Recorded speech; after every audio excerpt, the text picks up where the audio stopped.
Dying, and God, Daniel, oh, what the dying.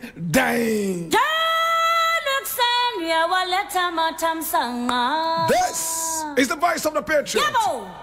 And here we don't criticize, but if we must criticize, we will only just criticize to build and not to destroy. That is why we say we are in the service of God and country. This is the voice of the people, and the voice of the people, they say, is the voice of God.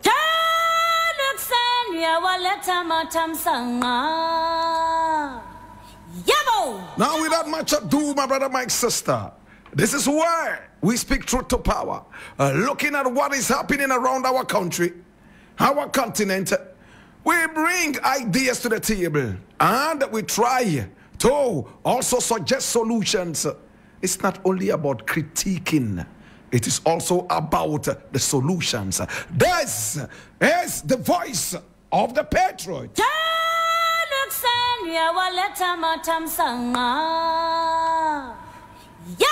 And today we have three very important issues to look at as usual. And the first one is taken from Ghana Word. It says Kufuor opposed Bawumia's selection as running mate to Akufo-Addo in 2008. And this is Professor Frimpong Boateng talking. Who is he? What is he? What exactly is he talking about? The details. Now, Professor Frimpong Boateng, the former Minister for Environment, Science, Technology and Innovation, has stated that former President John Agyekum Kufuor was amongst those who initially opposed the selection of Dr. Mahmoud Bawumia as the running mate to Nana Akufo-Addo in 2008. In an interview on Joy News on November 26, 2024, he expressed concerns about Vice President Bawumia's connection to the New Patriotic Party. He explained that Dr. Bawumia was not a party member at the time of his selection, which sparked significant resistance from some prominent figures, including former President Kufuor. Although Professor Frimpong Boateng said he did not object to Bawumia's initial selection based on his reputation as an economic expert, he criticized the vice president's inability to meet economic expectations. Dr. Bawumia is a very nice person, but I don't see him as a person who has an emotional attachment to the NPP. I am saying this because before he was selected to partner with Nana Akufo-Addo about 16 years ago, he was not even a member of the party. So a lot of people did not agree with the choice, including President Kufuor. But he was portrayed as an economic whiz kid, a guru to help us. I didn't mind. I mean, if the person is good and can help the nation, but those expectations have not proved to be true. That is my problem. Professor Frimpong Boateng further criticized the process that led to Dr. Bawumia's recent selection as the NPP's flag bearer for the 2024 elections. He alleged that some delegates were manipulated, pressured, or bribed into voting for him. And in his own words, he said, when it came to choosing a successor to Nana Akufo-Addo, the party and the government did a few things with the delegates. Delegates who were weak had their arms twisted. Those who were fearful were intimidated. And those who were corrupt were bribed to vote for Dr. Bawumia.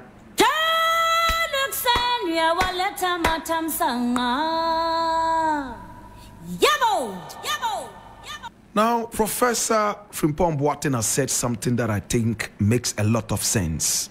He says, if the man is good, why do you have to consider party affiliations? He's good. It's all about Ghana. It's not about party colors. Bring him on. Even if he's a goat and he is capable, bring him on. It's not about party colors. I give him credit for that wonderful statement.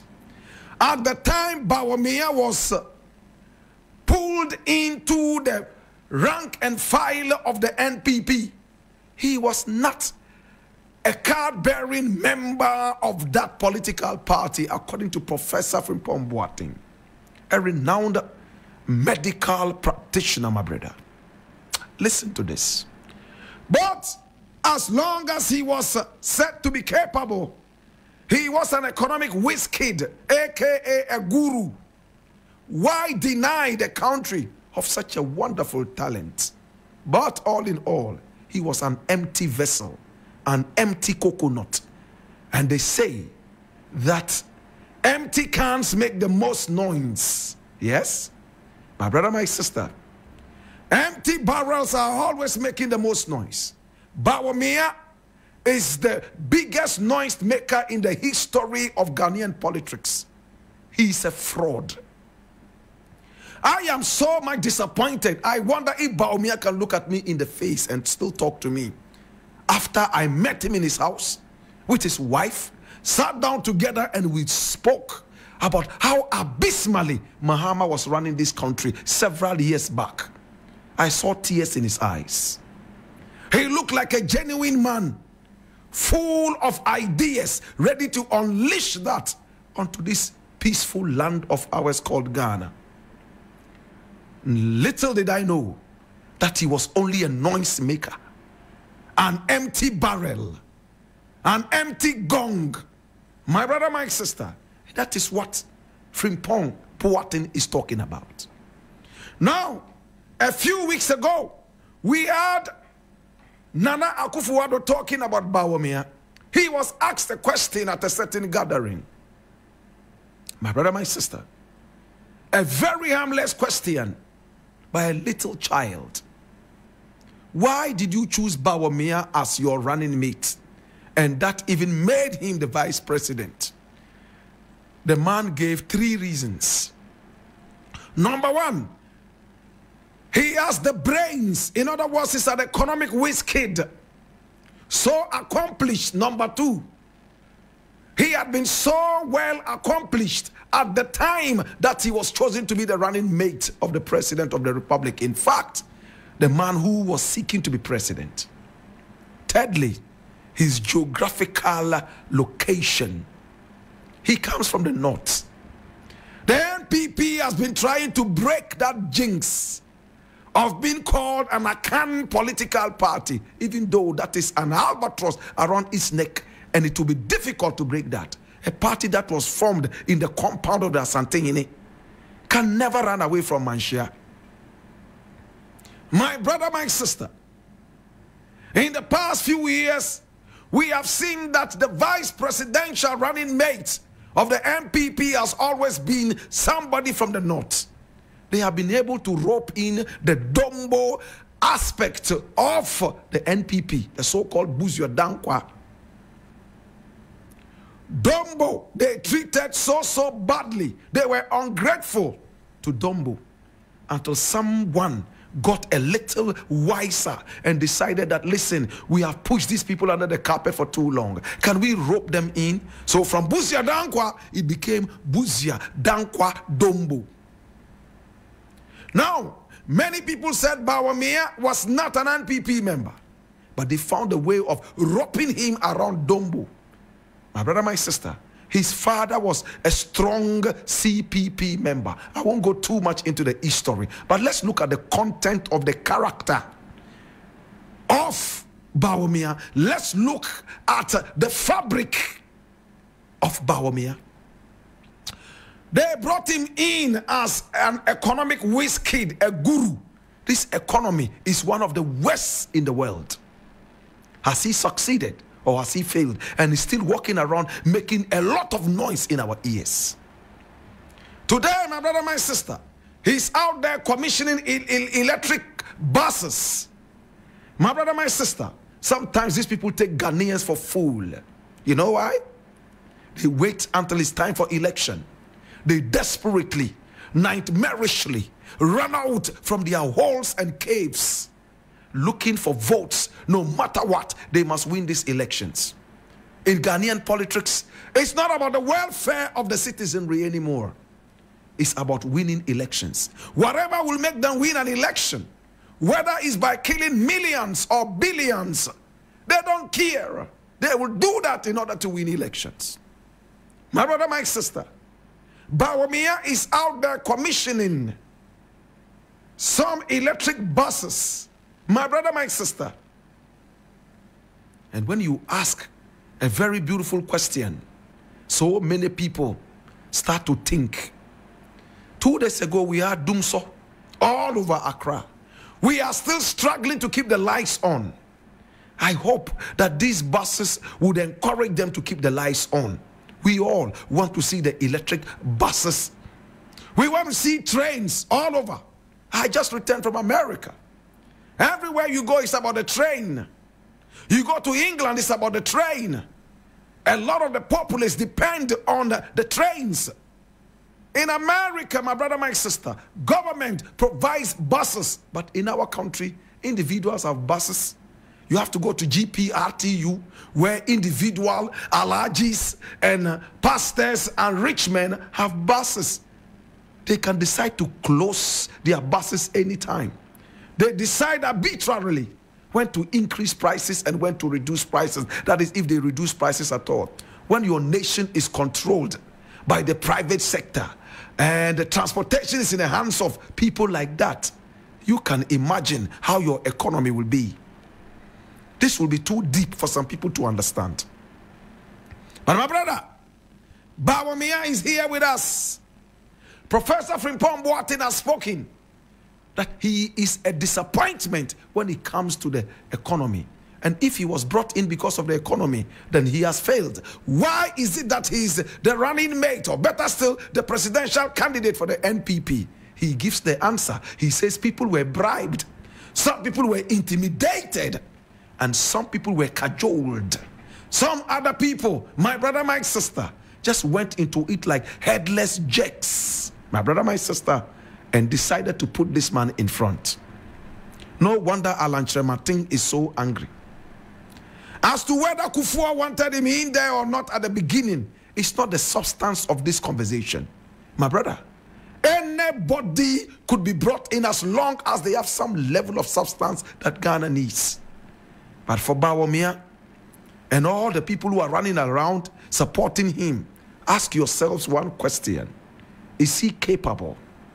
Has he been able to prove beyond all doubts that he is the man that Ghana needs?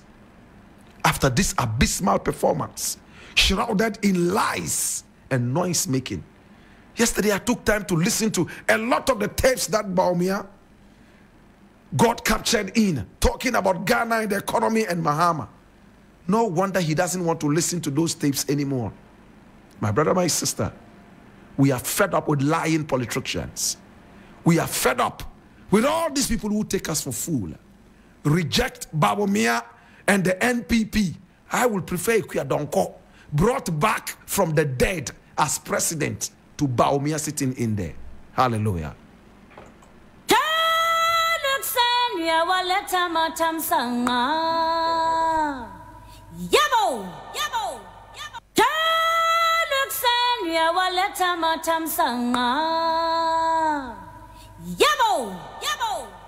Now the next thing I want to look at is here, and I need you to come along. It's going to be very brief. It says EC under heavy fire online over decision to limit media access at collation centers. Listen to this. Listen to this. EC, that's Electoral Commission, under heavy fire online over decision to limit media access at collation centers. I read. Now, Ghana's Electoral Commission is facing significant criticism over its decision to restrict media access at the regional collation centers to only 12 media houses in the 2024 general elections. Now, interview on Eyewitness News on City FM on Tuesday, November 26, 2024, that's yesterday, Dr. Bosman Asari, the Deputy Chair of the Electoral Commission, explained that the decision to limit media access is aimed at creating a conducive environment for the collation process on December 7. He explained that the decision was made to prevent overcrowding at the regional collation centers and assured that the Electoral Commission would inform the various media houses and observers in the coming days. We have the media who have also been given accreditation to observe and report on the elections. They have access to almost all the polling stations we have. However, the collation centers will be restricted Not everyone who has access to the collation centers, to the polling station, will still have the same access as far as the collation centers are concerned. And the commission will announce it to all the observers who know how it is going to pan out on election day.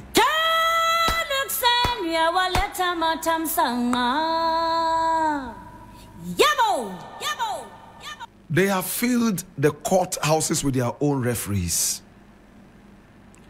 They have been able to find a way of choosing an IGP. They are manipulating the police and the army in one way or the other. Party executives are filling the Ghana army and the police with their veranda boys. They are filling them with their foot soldiers. My brother, my sister, yesterday, in fact last night, around 12 midnight, I was driving around the police depot and I saw some new recruits. In fact, they numbered about 500. Some of them were as fat as cocoa sacks on the farms right there in Bono Ahafo region. And I wonder, when are they going to lose weight enough to be able to fit in these exercises? This is not body shaming. My brother, just as the airlines would have to deal with people who are not that big so they can walk well through the aisles of the aeroplane, you wouldn't be able to call this body shaming, would you? An airline that goes for a very fat air host or air hostess, my brother, my sister, is going to count losses at the end of it all. You need somebody who is quite a little that can walk through the aisles. The police recruits, some of them were as big as whales,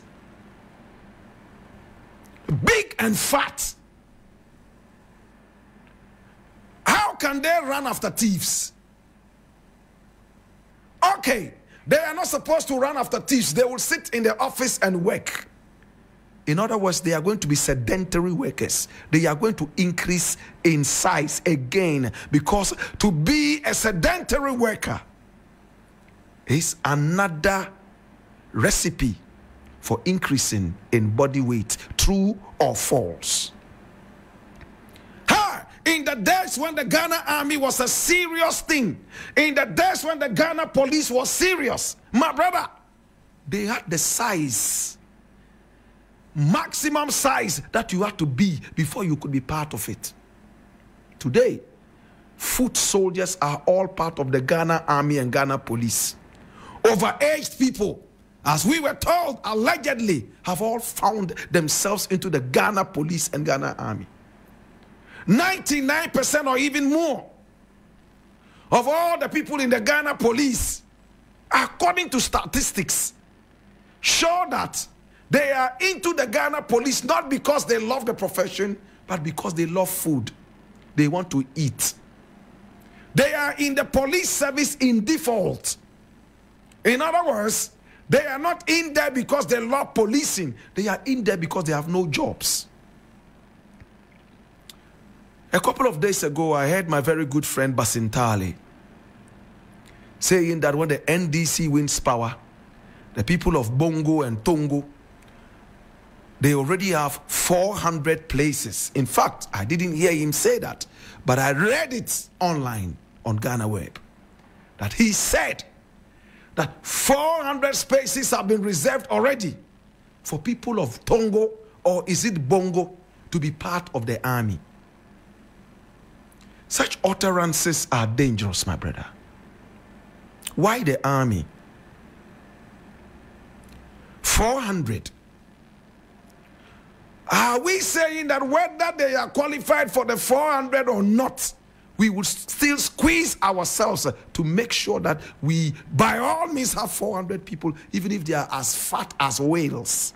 We put them in there like we have in the police recruits, that I saw yesterday, last night, they were all there with brand new buckets. I don't know if they were carrying sand. Whatever, they were carrying sand on the roads. Some of them were sitting on the bare floor at 12 midnight. What are we doing to our nation? Anyway, let me not digress. What are we talking about? We are talking about our election. And we are talking about policing the election. We are talking about policing from the police, policing from the soldier, and policing from journalists. Journalists all over the world play a very, very important role when it comes to every election. I was in America when they had their elections. And through good journalism, I was able to get all the facts and figures that I needed without going to the polling stations. Ghana journalism is one of the best in West Africa, despite a few rotten eggs in there. My brother, my sister, now the Electoral Commission is saying that it is going to be restricted to journalists. Of course, not all journalists can go to the polling station. But when you restrict, can we know what your restriction number is? Is it 5 people to a collation station? Is it 100? Is it 200? Or is it just 2?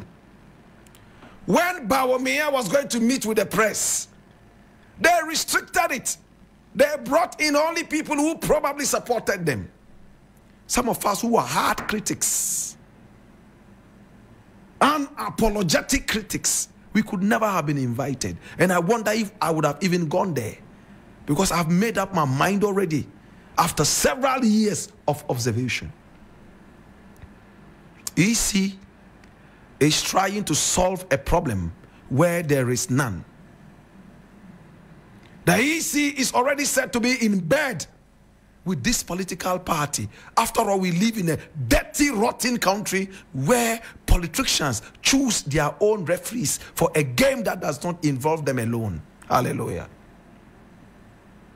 The NPP chose its own EC. NDC would also come and choose its own EC. Such positions should not be left to politicians to choose. But this is the country we live in. Jean Mensa is in there. They are going to restrict journalists from coming to the area. Are they going to choose their own puppets to come there and announce magical figures? After all, Wuntumi and his illiterate ilk have come to tell us that they would make sure that dead bodies, ghosts, and all those from the cemeteries will rise and vote for the NPP. To God be the glory.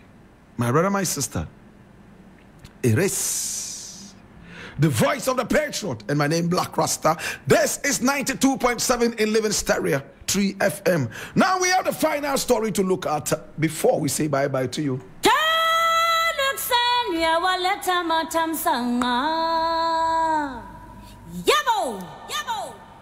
Now the last story we are looking at today is very disturbing, and I would like us to take just a few seconds to look at this. I'm reading this from Ghana Web, and it says 2 arrested over human skull, sentenced to 13 years in jail. Wow.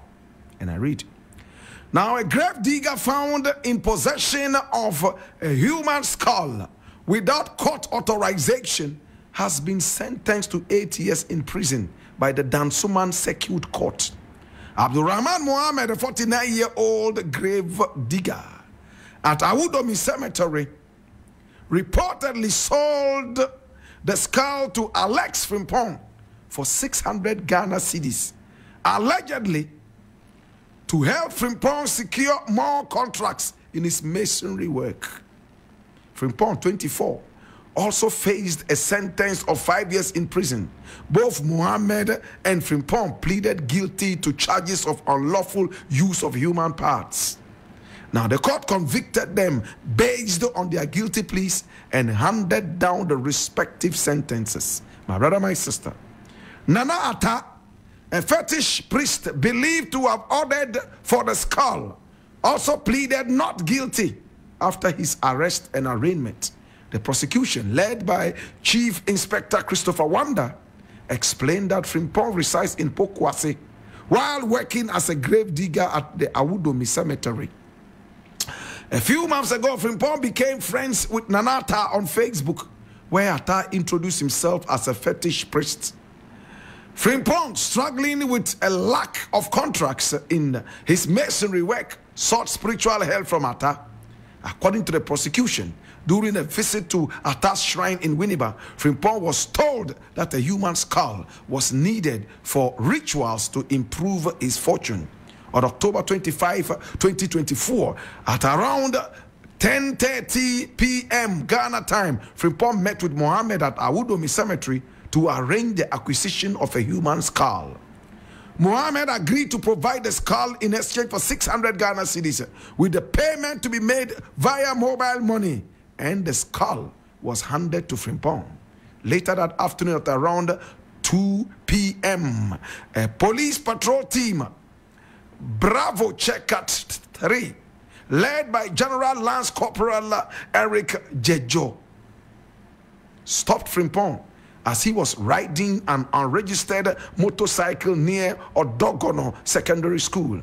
Now, during a search, a human skull wrapped in a black plastic bag was found in Frimpong's backpack, leading to his arrest.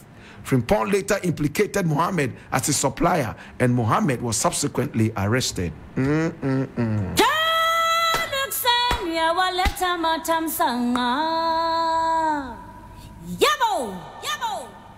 So we live in a country where people believe that by killing each other and using their body parts, they can have university degrees without going to the university.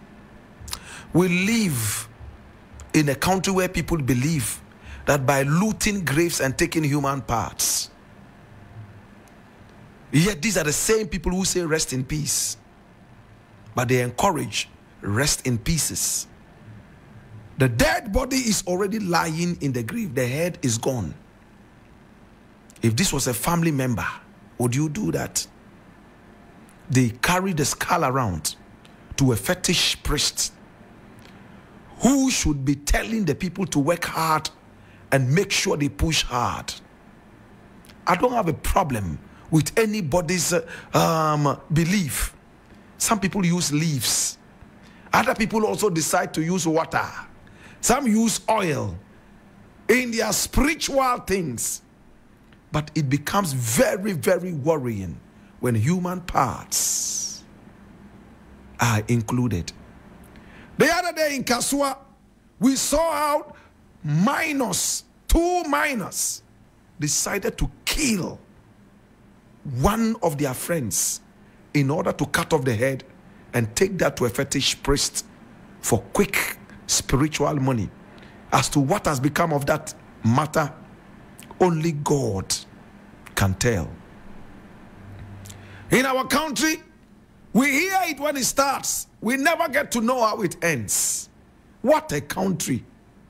We never follow up on anything. We are only interested in the breaking news. My brother, a country that believes that using human parts can change people's fortunes. How can you trust your life into such a country? In Tanzania, they are killing albinos, using their body parts to catch fish. Fishermen believe that by using albino parts, they will be able to catch a lot of fish. I don't control what you believe in, but don't let your belief scratch my notes and cause me to have catarrh. Keep your belief to yourselves. Do not let your beliefs disturb me physically. This country has a long way to go. Students, instead of studying hard to pass their exams, some of them go to sleep at the cemetery for days so that an angel can come and give them the questions for them to go and write. Look at the level of thinking we have in the country. Politicians are engaged in a lot of superstitious acts. They go to river bodies, slaughter animals so they could win elections.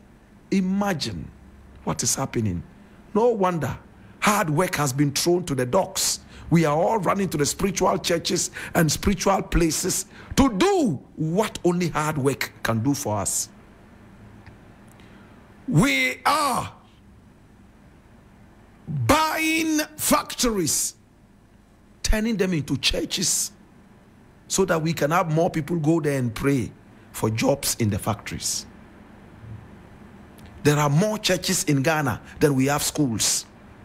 There are more churches in Ghana than we have hospitals. Are you okay? I just returned from America. The small state that I was in, almost every 200 meters you would find a hospital. If you are looking for a mosque, you have to drive 7 trillion miles to find one. If you are looking for a church, you have to drive 7 billion miles in order to reach a church. My brother, my sister, hospitals are all over. Schools are all over. Even your malam who is telling you to build mosques, he wants to go to America. Your pastor who is telling you to come and pray so you get jobs from the factories that have been turned into churches, he wants to go to America. So why don't you build an America right here so you can stay, rather than engaging yourself in acts like this? Human skull. Go for anointing water and replace that with hard work. You are stupid.